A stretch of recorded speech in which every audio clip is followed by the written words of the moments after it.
Miss হবে না আপনার পছন্দের টিভি শো। দেখুন জি5 অ্যাপে একদম ফ্রি। আমায় যেতেই হবে, প্লিজ বোঝার চেষ্টা করো। মা, ধ্রুবকে বড়দির কাছে যেতে দিন না। ওই বাড়িতে একা।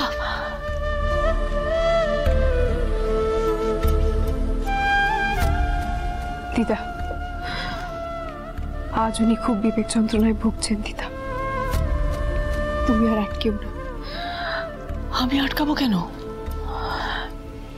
মায়ের কাছে ছেলে যাবে, কিন্তু তোদের তো এই সবে বিয়েটা হলো। থাক না দিদা। নাতিবাবু, আপনি আর দেরি করবেন না, বেরিয়ে পড়ুন। কোথায় গেল দাদু ভাই? কোথায় গেল দাদু ভাই? গেল কোথায় গেল? কি করো বলো তো? এই অসুস্থ শরীরে কেন শুধু শুধু উঠতে গেলে? বাড়িতে ঝড় বয়ে চলেছে, আর আমি শুয়ে বসে থাকতে পারবো না। না পারবো না আমি গিন্নি।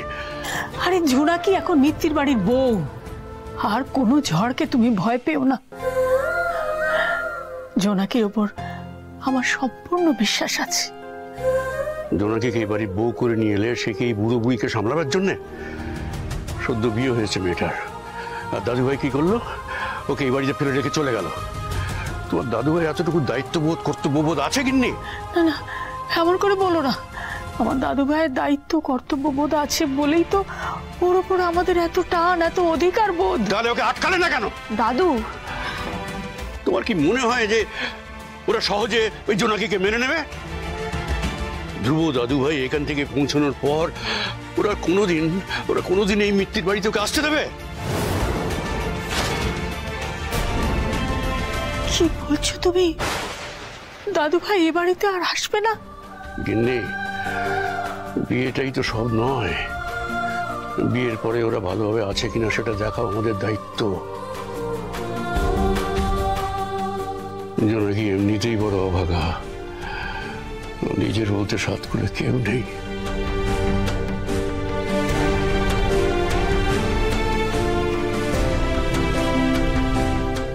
আচ্ছা গিন্নি, এখন থেকে বিয়ের পর কি স্বামী থেকে ওর স্বামী থাকবে না?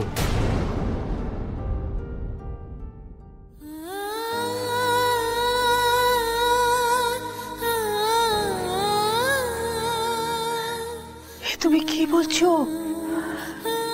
দাদু ভাই না এলে জোনাকি আমাদের দুজনের সঙ্গে এই বাড়িতে একা?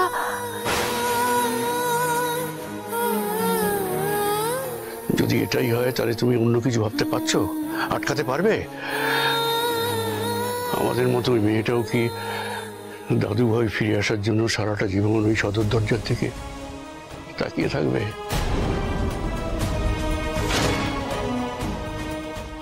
ওকে দাদু ভাইয়ের পাশে স্ত্রী হিসেবে জায়গাটা করে দেওয়া আমাদের দায়িত্ব গিন্নি। এভাবে আমরা আমাদের দায়িত্ব এড়িয়ে যেতে পারি না গিন্নি। না না, দাদু ভাইকে তুমি এখান থেকে চলে যেতে দিয়ে খুব ভুল করেছো, খুব ভুল করেছো, খুব।